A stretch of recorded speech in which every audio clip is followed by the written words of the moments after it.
was just an interesting setup that they could have played into a cartoon. They could have played into anything. Yeah. That there was this emotional, but they didn't. They went with, oh well, I'm bringing the drama.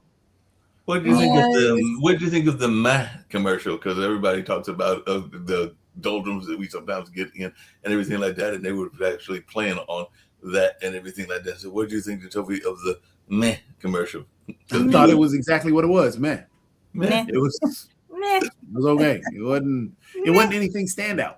Right. No. Like the T-Mobile one. I enjoyed the T-Mobile one with the Backstreet Boys. Mhm.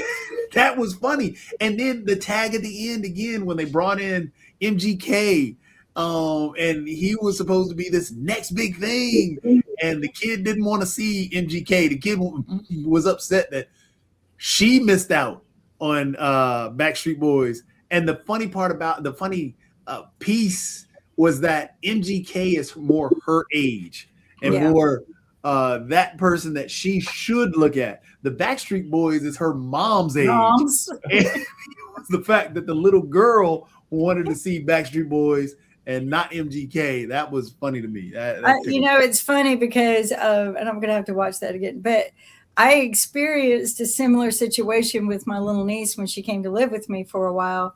And I went to take her to a movie I thought was more for her, but she wanted to see the movie of her crush celebrity, which was Hugh Jackman. Like she thought Hugh Jack, here she is, a little bitty girl.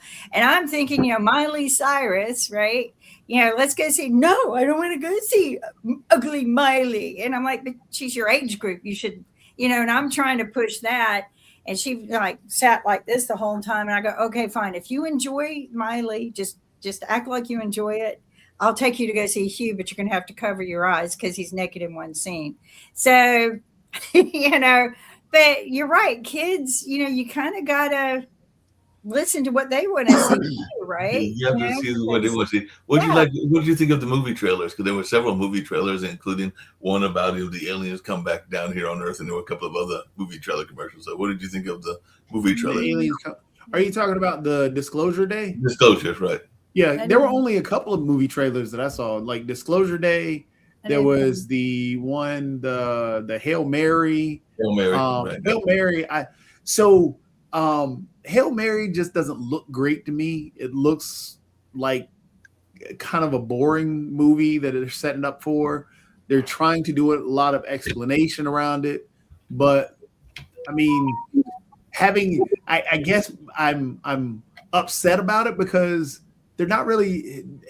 It's like a backwards Interstellar in a sense. That's what it looks like. Where Interstellar is about going light years away and finding these planets and so on and so forth, and trying to bring that back to Earth and finding that you go back in time and all this other. Interstellar was cool. It had a neat little story around it. This looks like, hey, I'm just gonna go.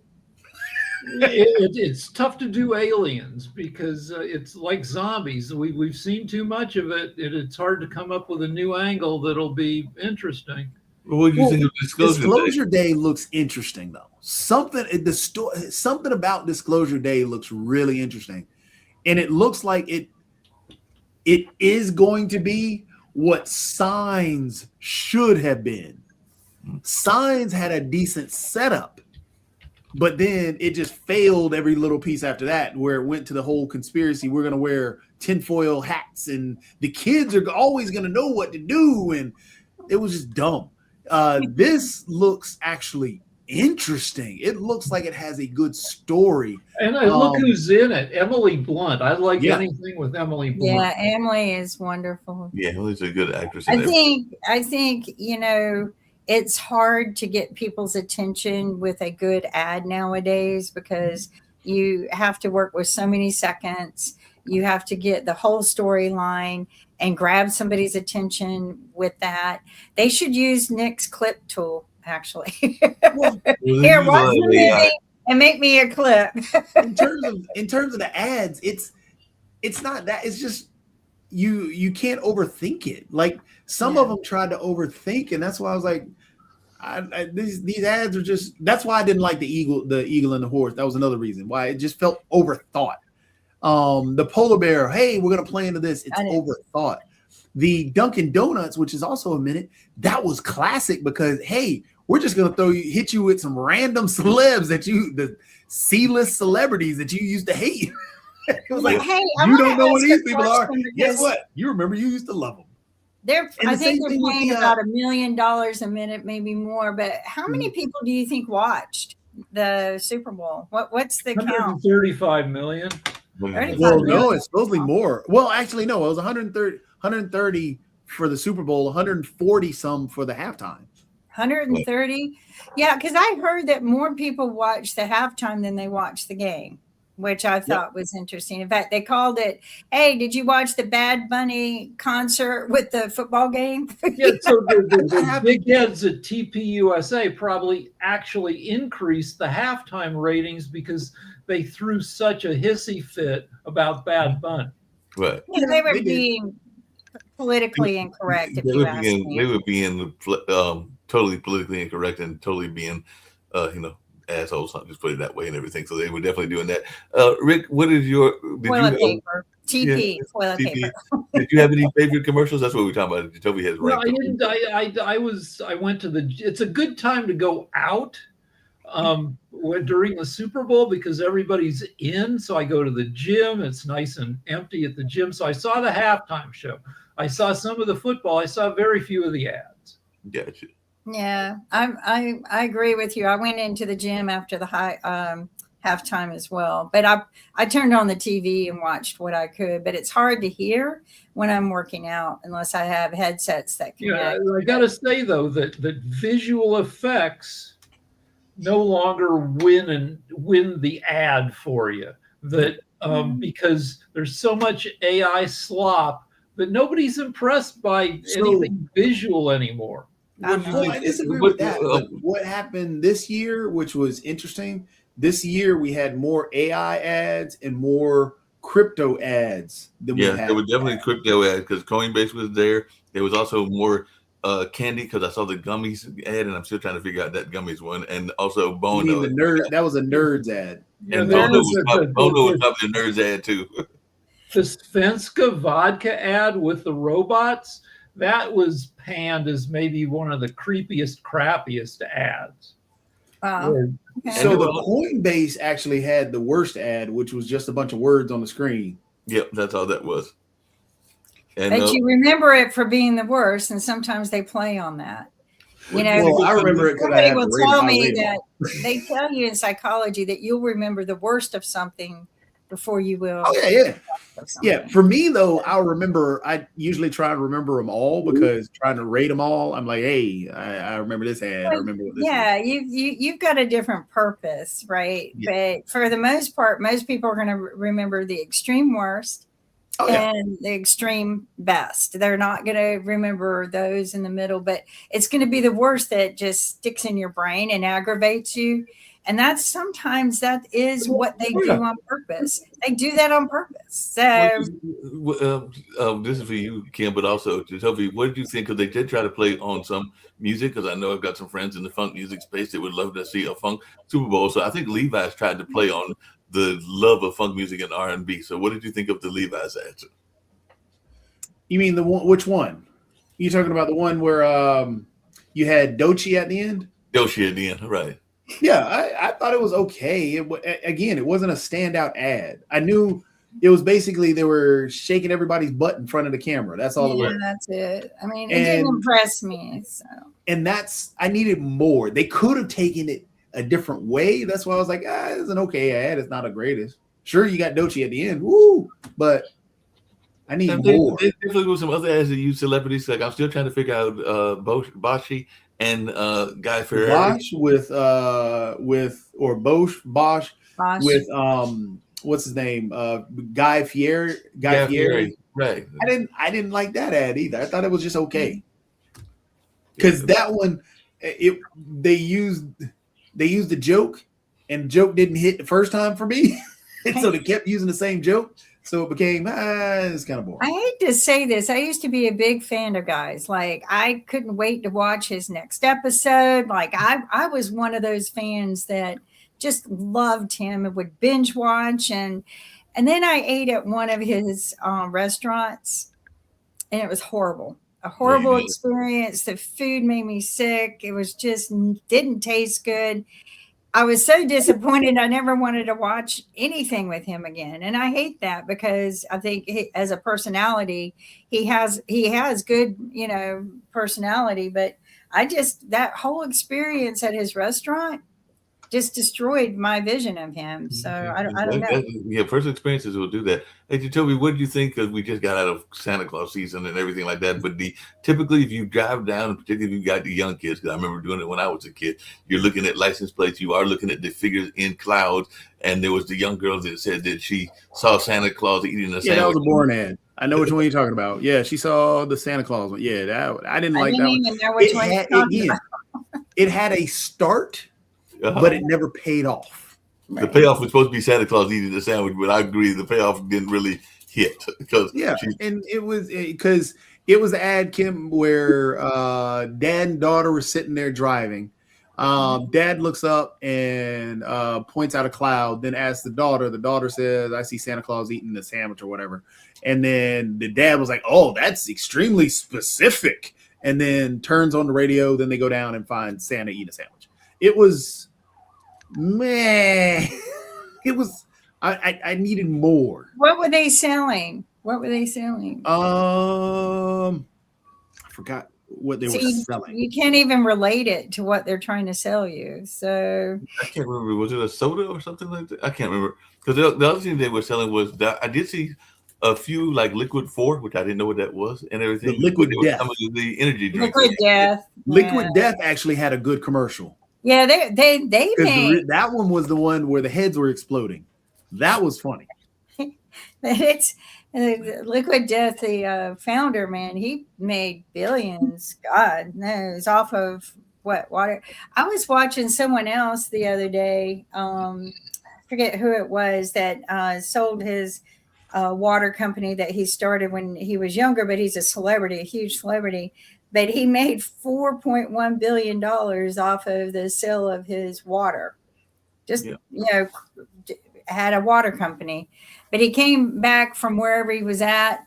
He's a celebrity, and he said, "Hey, I want to sell water." And they go, "Are you crazy?" He goes, "No, they're making millions of dollars off of just selling bottled water. So they bottled it, and he made $4.1 billion when he sold it." Yeah. So Dunkin' Donuts did Goodwill Hunting, and along with that, they're having a contest because in the movie Goodwill Hunting solves this mathematical proof, and Dunkin' has offered, if you can do this mathematical proof, you could win free coffee for a year. And their coffee's good. I can do the proof, but my fucking neighborhood is so fancy. We don't have a Dunkin' within like 5 miles of us. We drove all the, like, I used to like Egg McMuffins. There's no way. I have to drive 3 miles if I want an Egg McMuffin. We have no Red Lobster. We have no Olive Garden. And it's like some of these great crappy restaurants I can't even go to, so I probably won't submit the proof because it would suck. I'll submit it and just give it away. Give the card to someone else. Do you have you can do that. It's because Rick, the first person I was thinking of was you to do the proof. So do it. Just to do it.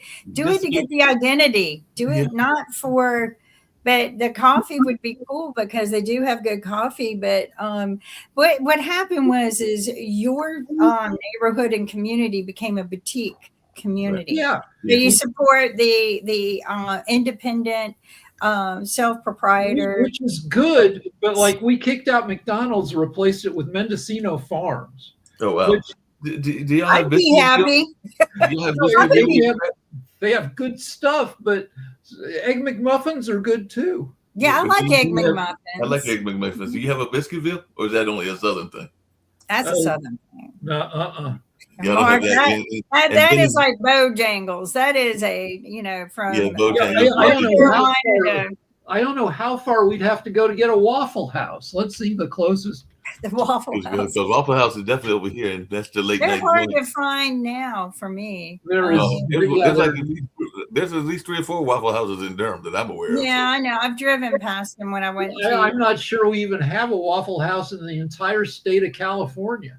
Yeah, and So they got rid of a lot of. I want to come back to Jacoby just for a second. What did you think? You said you did I not like like the In and TurboTax. Outs though. In and Out burgers. Yeah, In-N-Out Burgers is good as Cookout. But you said you didn't like TurboTax, but it sounds like they were playing off of, and maybe it was just bad writing, but it sounded like they were playing off of Adrian Brody's bad guy image and everything like that. Yeah, I mean, that's what they were playing off of. I already understood that part. It was just they set it up with a good in the pregame, right after the national anthem, I think it was. Mhm. Their first commercial was, "Hey, look, the whole Adrian Brody setup was there, and hey, we're doing this scene, and the scene. Oh, we need that emotion. We need a dog, and the dog die or whatever. But then you never pay it off. Right. Your next scene is, hey, I'm Adrian Brody. We're going to do this emotion. And the worst part about it is I knock a lamp into a window and it breaks the window. Oh, I'll pay for that. Now, the other It thing was just boring. I needed him to pay off. And it's not, it could have been set up so beautiful. You could have brought in a dog, this cute, adorable dog, and then him stressing that this dog is going to die and everybody going back against him. And then the commercial. I mean, there's just so many other ideas they could have taken it, but they didn't pay it off. It was like, hey, we're just going to drop this. Yeah, there was no and payoff. Hey, we're doing something different. There was a lot of draft commercials and everything like that. Just really quickly, we talked about it on the show before and everything like that, but I'm going to admit that I did something that I usually don't do. Don't get mad at me, Sasha, because I know you want me to do real investments and all along those lines. But I did buy into the betting market. I didn't know it was going to be a defensive game, so I only lost $10, and it's probably $10 I didn't need to lose, and everything along those lines. It might have been a little bit more, but it wasn't a lot more, and everything like that. But I did do DraftKings, and I think I did one for Bet365, which is why I think it was probably about 20 and everything like that. But what did you think of their commercials? Because they did lure me into at least doing that, the Super Bowl bet and everything like that. So what did you think of the DraftKings commercial, Jacoby? And then, like I said, I know Sasha all the time saying that's just throw away money and everything like that. But Jacoby, what do you think of the sports betting commercials? Because there were several of those. You're on mute, Jacoby. I didn't like any of them. I mean, they were all kind of, again, they were all boring. Yeah. They were all a standard commercial that you would put on your regular TV or your regular show. It wasn't anything impressive about the sports betting commercials at all. I didn't think any of them were good. You see, the purpose of this commercial is not to lure a new bettors or gamblers or so on. It's a kind of ecosystem that exists for people who are already predisposed to gambling. Mm-hmm. Let's see, for example, you are making bets on sports. Well, it doesn't matter, soccer, tennis, it doesn't matter, but you're already there. So you're already registered, you already have an account, you already have some money there. So all they need is to press a little button which says casino, for example, or something else, and start betting on just playing casino games or bet on some. But you see, Mark, it's very, very important. You have to understand the difference between investing and gambling. Oh, no, I knew that was not an investment, even when I did it and everything. And I've done the lottery, but I think the last time I did the lottery was, shucks, I think the last time I bought a lottery ticket was probably 1.5 years, 2 years ago. But it's something I might do on occasion if I'm at one of those stores and if I feel that I've got some extra cash. So I know that is not a true investment. And the chances of winning are dim to none, but sometimes it's just fun to do. It's kind of like what I do with my younger brother and his crew of fantasy football people. We put money on fantasy football and everything, and somebody wins the money at the end of the year. I mean, I think that the winner was determined, and it was actually, I think it was 2 newbies, if I remember correctly, and everything like that. But they win, and I invest what I think I put in. Sometimes either my money or my brother might help me if funds are lower or whatever, but we put in a little bit of money, and in some cases we won a little bit, but mostly it's just a fun activity to do. It's kind of like what's going to come up in April when people will be betting on the Final Four, even though my Marquette Golden Eagles won't be there unless they pull a miracle in the Big East tournament or sweep the next few games to get a winning record. But right now they'll be lucky if they get into the NIT or the Crown, which is that other series and everything like that. But yeah, it's just something fun to do, but it's not a true investment, and I know that, Sasha. Mark, when you started to describe what you were doing, you said you invested, and then you corrected yourself very quickly, and then you were starting to talk more about fun or so. Fun was, say, 35 years ago. There was a lot of fun playing Pac-Man. Yeah, and I It's used to not play Pac-Man. investing. You couldn't make any money in Pac-Man, but it was fun. It was genuine fun, family fun, if you wish, or so on. So there is nothing wrong with putting a few dollars here and there and have your fun, or so on. It's nothing to do with investing, and you have to be very clear about it. So you say you put some money on Super Bowl, you put some money on playing Pac-Man, or you put some money on some sport bet elsewhere. It's fun. Okay, enjoy yourself if you can afford it, and that's it. There is nothing more. It's not investing. There is no strategy. There is nothing behind. I've known a professional gambler, and it can be investing, but you need to do as much work as you need to know more than the people setting the odds about what's going on, which means 60 hours of work a week if you're trying to bet on like college football.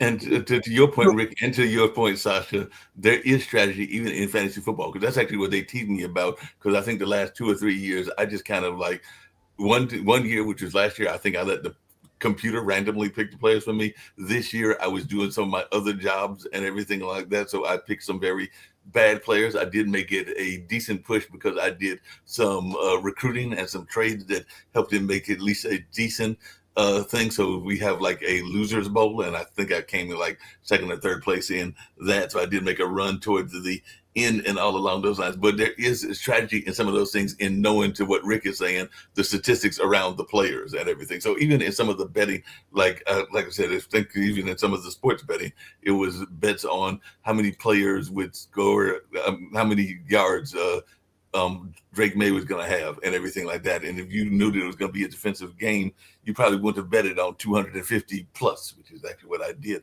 and everything, because you knew it was going to be less than that and everything like that. So it is a strategy in the sense that you need to know about the game in that sense. So that I do agree that the better ones in those sports, unlike Pac-Man, you don't really need to know that much about Pac-Man, but there are some there are weird prop bets where you might be able to get an advantage with a little research, because the prop bets are researched less by the bookies, but your action is limited. On weird prop bets, some online bookies won't let you bet more than $50 because they know that those are goofy bets and they don't want to lose their asses. Yeah, speaking of that, I'm sure there'll be some political bets. Like I just said, Westmore, I think, either disinvited himself or just recently got disinvited or everything like that. I can't remember if he did it himself or if Trump did it, whatever, the Republicans and all along those lines. But I'm sure that there will be, I think, tell me if I'm wrong, but on some of those betting platforms, I'm sure there'll be bets on which will be the next Democratic governor that'll drop out and everything like that. So there'll probably be some. Yeah, I'm opening up my online bookie right now to see what kind of stuff is out there. Yeah, like bookies are happy to take your money on really stupid bets. Right. Like which Canadian province will become the 51st state under Trump? Well, none of them, but they will take your money if you want to make the bet. And there were probably bets. I mean, I hate to say it, but there were probably bets on whether Lindsey Vonn was going to fall. And if anybody took that bet, they probably won some money and everything like that. But I'm sure there were bets on that because she was running on a. Yeah, I didn't think to look that up, but she was skiing on a really rickety knee. Right. It already had several. She was skiing on a ruptured ACL. Yeah, exactly. So that would have been an easy bet because it was a ruptured ACL that she was skiing on and everything like that. So just making that first turn, I knew she was heading for trouble and everything like that. Just like there'll be bets on whether they, I forget the guy, but he's out of Virginia, but he's known as the quad god, whether he'll make his next quad jumps and everything like that. I'm sure there'll be bets on those as well. I remember Bet365 offered bets on one chess tournament where Carlsen was playing. Mm-hmm. odds on Carlson winning was 1.66. Well, Carlson at that time was winning 9 out of 10, all kinds of chess tournaments. So guess what? Of course, I bet $300. It was the easiest win of all time. And they never offered bets again on chess. That was the only time when they offered bets. that was the only time they offered bets on chess at all? No, there are no bets on chess, no. What is your bookie saying, Rick, in terms of what you finding out on crazy bets and everything like that? So my book, I use Bet Online, and they're pretty conservative. They don't really go totally crazy with the bets. Like they got a bunch of Olympic bets, but they're all straightforward. Who's gonna get the gold medal in various events? They're just going straight to the bet. Whoever's going to get the going ons and everything. I know we've talked about it before. There's some award show coming up because I think we just did was it the Oscars we just did or the Grammys we just did? The Grammys. The Grammys. So the Oscars are getting ready to come up, right? Yeah. Any predictions on who's going to be winning these Oscars? Everybody. Well, it's between Sinners. Sinners seems to. Everybody was thinking One Battle After Another, but now Sinners got more Oscar nominations than any previous movie in history. So now Sinners is the favorite. So Sinners is the favorite and everything like that. And when are the Tonys? They should be coming up soon too, because I think that's in the springtime as well, if I remember correctly. Or is that in the winter? All right, let's look at Oscars. So what can you bet on? You can bet on makeup, actor, you got all the major categories, and let's see, and directing, Paul Thomas Anderson for One Battle is the favorite. No, yeah, he is. He's like, it looks like a lock on there. Best Picture, they still have One Battle being the strong favorite, with Sinners being far behind in second most likely. Do they have any crazy crap? Are they looking at any wild cards? Because there's always a wild card in any of these award shows. There's nothing crazy in the Oscar categories on the online bookie that I look at. Okay, cool. So there's nothing crazy that they're looking at in that space and everything like that. So that's good. And but you can bet on stuff that's like very unpredictable. You can bet on the next James Bond. The next James Bond?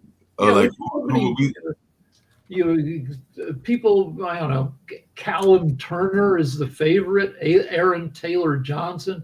A lot of people I haven't heard of. Anyway, but yeah, you can, anyway. Who are those people? I've never heard of those names. I don't know. I mean, the first one I know is Jacob Elordi, who is the tall, good-looking guy who's in the new Wuthering Heights. He was the bad guy on Euphoria. He's in a lot of stuff. Oh, he's the monster in Frankenstein. He was the monster in Frankenstein? Yeah. He was the hot monster. I like this Frankenstein. The monster was pretty hot in a tight diaper. It looks like it's going to return this year. So it's actually coming back after being gone for a while. The Tony Awards, and it's in June. So they're saying it's Broadway's most beloved tradition, and it's returning in June. So they've been out for a while and everything like that. So they did have it in 2025 at Radio City Music Hall. So I'm not sure what. Yeah. So they're just saying it's coming back that time. Okay. Here's if you want goofy bets, you can bet on the spelling bee. You can bet on the number of letters in the winning word.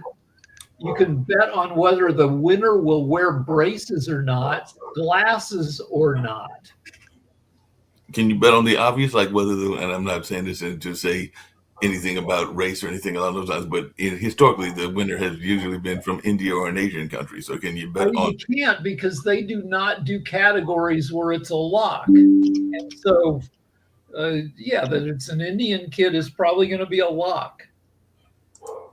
And you said they don't do locks. No, So they don't want to do a bet where you bet $30 to win $1. You know that.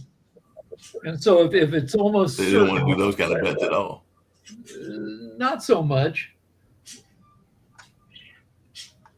Not so much and everything. Speaking of things that are certain, do we have your show this weekend? Because I was planning my stuff for the week. No, our Cassidy, our model, isn't available, so we got to figure out a different night. We might be looking at Wednesday or Thursday night. Are you available those nights?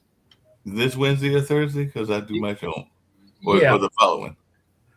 This Wednesday or Thursday, and I'm always happy to postpone. But I can make myself available this Wednesday or Thursday, or we can do the following Wednesday or Thursday. Which is all right. So I'll put out an email and we'll see. I'm always happy to not do the show because I am lazy. You're lazy, but you got people like Lance Richland that wants to yell about his MAGA stuff and everything like that, because that's why y'all show is funny. I told you, I've described the show as a cross between Point Counterpoint meets Saturday Night Live or Laughing. So that's except that it's not really our show is not that funny. No, you've got two old Jews yelling at each other. But did you bring in a now movie star? Because your producer is a movie star that was in that movie. He had like 2 lines in a movie. Our producer, director, cinematographer. Yeah, he's very talented, but it's tough to get stuff made out here. Now, those 2 lines were they in the beginning of the film or were they at the end of the film? Because I always feel sorry, like in the horror films, for the people that are going to get killed early in the film, because you already know it's toward the beginning of the film. Yeah. So he's similar to like the guys that get killed in Shark. No. He's not one of the red shirts in Star Trek. Explain the red shirts again. The lower like Star Trek, the major characters are the high-ranking staff on the bridge of the spaceship that has thousands of crew members that you never see. But when they beam down to a planet, it's usually 3 of the familiar stars. 2-3 of them, and then some person in a red shirt that you've never seen before. That person's going to get killed. It's like a given. He's going to get killed if he's got a red shirt. Yeah, and that's early Star Trek. Later iterations of Star Trek, they start making fun. They make fun of it. Star Trek makes fun of itself. Definitely makes fun of itself. Now, the other big news that's going on, Jacoby, in terms of entertainment and sports and everything, is I did see today advertised, is 2 things. One, I saw that we're going to have a cheerleading league that's going to be on one of the networks. I mentioned that on one of the other shows. And then I think there's supposed to be a flag football league. So I guess that's either started or getting ready to restart. And then, of course, we've got the NBA All-Star game and everything like that. So are you going to be watching any of these new sports that have got there? Because I was caught off guard that they're going to do a whole cheerleading league on one of them. I will watch cheerleading. Because the people they have nice bodies, but B, the frickin' physical training they go through is so insane.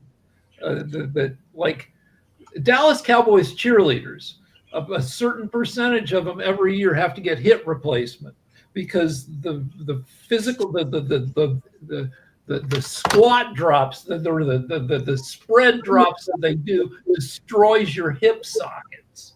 It's crazy what they put them through, and they have to be nice, wholesome people on top of everything else, and they have to hold another job. So that they do. There's a rolling doc, a series where they follow the Dallas Cowboys cheerleaders every year. That shit is fascinating and brutal. Yeah, that was brutal and everything like that.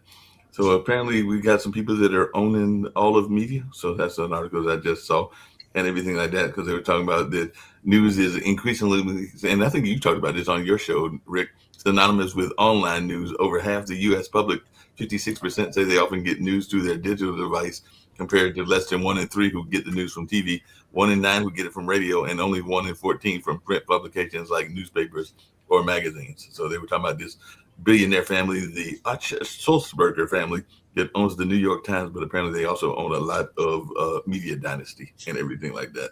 And the Yeah, Murdoch. that's fine. The Sulzberger family's fine. What's not fine is Bezos firing 1/3 of the reporters on the Washington Post. Yes. There were two great papers in the U.S.: New York Times, Washington Post, and if you're conservative, maybe the Wall Street Journal.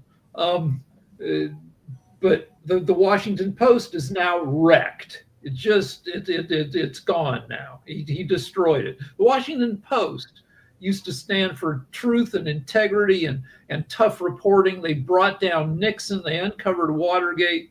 No more. It's done. Yeah, apparently there are a couple of these billionaires that own it. We all know Murdoch family owns Fox, and the family that I just mentioned that owns the New York Times, and they own a lot of the digital stuff. The Warner Brothers owns Discovery Channel, and apparently they own CNN and everything like that. And then there's also the Apollo Global Management, which got 2.7 billion, that owns Yahoo. So Yahoo and they're very much involved in Yahoo News and all along those lines. And there's Brian Roberts that owns Comcast. So there's and Microsoft. So the deal is, the general structure of media now is that there are no guardrails to stop you from believing crazy bullshit.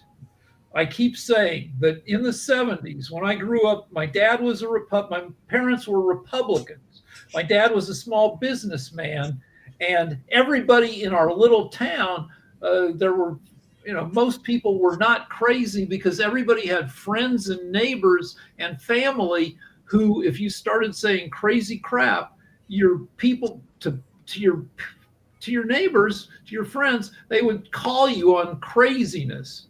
My dad played poker every week, and if he'd sat at the poker table and started, saying crazy shit, everybody he was playing poker with would have made fun of him and would have set him straight. Now there are fewer things in people's lives to set people straight. If you want to be an anti-vaxxer, you can fill your media feeds with fellow anti-vaxxers who will pump you full of bullshit all day. They'll pump you full of bullshit. Now Republican players their own poker game and Democrats playing their own poker game. They don't play together. That's all. Yeah, they don't play together at all, and that's even what this article is saying, because they said that the owner of People is the other person other than Sulzberger who will be critical of Trump and everything, because he has the IAC, which is a 1.9 billion views company, because that's what the numbers were. They weren't money, they were views and everything. But they've got between People and Daily Beast, they got 1.9 billion views over 12 months. But they also said that Barry Diller is one of the few people who are critical of Trump and everything like that. So whether it's because Microsoft isn't going to be critical of them with their 2.1 billion, and neither is Comcast with their 2.4 billion, because some of these are Trump friends and all along those lines, including Apollo with their in Yahoo with their 2.7 billion people and everything like that. We're going to get on that here. Go ahead, Rick. CBS got taken over by Barry Weiss, who's in the tank for Trump. Mm-hmm. She famously in the past couple months has cut stories on 60 Minutes that are critical of the administration. I mean, one of the biggest pro-administration folks is Robert Murdoch and his Fox folks, and that they've got just under 5.5 billion views and everything like that. So Murdoch is starting the New York Post is the big tabloid paper in New York. He's starting the California Post, which will be a right-leaning tabloid rag for Californians, which will, if you want to fill your head with print media bullshit out here. And that's in addition to the LA Times being castrated. The LA Times used to be a great paper. Now it's owned by a right-wing billionaire, and it has only 30 pages a day, and it's shitty. It's been had its nuts cut off. Yeah, totally. And on that note, we're getting ready to get out of here. I think they're doing the timeshare show. Everything right. like that. We'll be back with more news on tomorrow and everything like that. So, you gentlemen, it's been fun. But right now, let's get on out of here and the media show. And I'll catch you tomorrow with Ukraine, Russia, and China. There's always developments happening there. And I know that Ivan will have a great film coming from Kyiv, as he always does. So I'll catch you on tomorrow. Thank you. Bye bye.